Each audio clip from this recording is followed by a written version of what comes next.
Knowing how to communicate with a grieving person is very important for a funeral director. Really, our day to day lives revolve around trying to help people who are grieving. In the book, The Anatomy of Bereavement, Beverly Raphael describes grief as the emotional response to loss, the complex amalgam of painful effects, including sadness, anger, helplessness, guilt, and despair. I really think it's important to know these aspects of grief as it pertains to the individual. Everyone has different feelings of grief and could be affected in many different ways. Some people might be feeling one or all of these effects. In Grief and Grieving from the American Journal of Nursing, Ingle describes that there are 6 stages of grieving: shock and disbelief, developing awareness, restitution, revolving of loss, idealization, and the outcome. Really, as a funeral director, we normally see the bereaved in just the first 3 steps of this grief, as the loss is still very new to them. With knowing that, it is common that the bereaved are still in mourning during this time, and really may not be ready to mentally think about the death.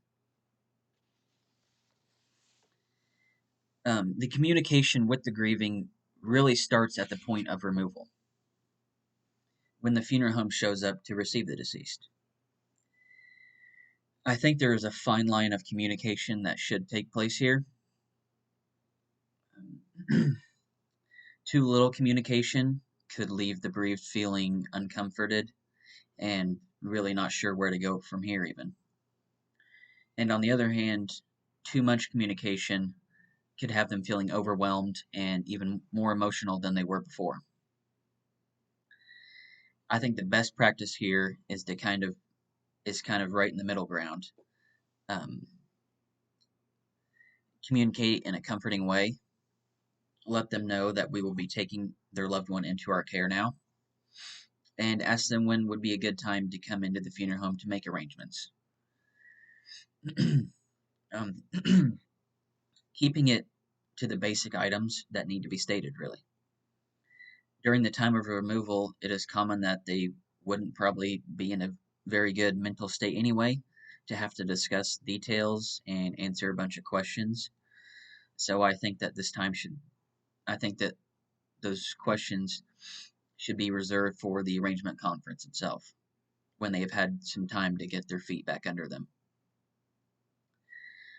During the arrangement conference, I think is whenever the real communication begins. I think the most effective approach here is to start by asking some discovery questions, getting to know not only more about the deceased, but also themselves. Asking these questions could help to start and also stimulate a conversation. Active listening during this time is very important. Paying attention and giving your full focus to them could really help them feel comforted during this time, which they obviously need.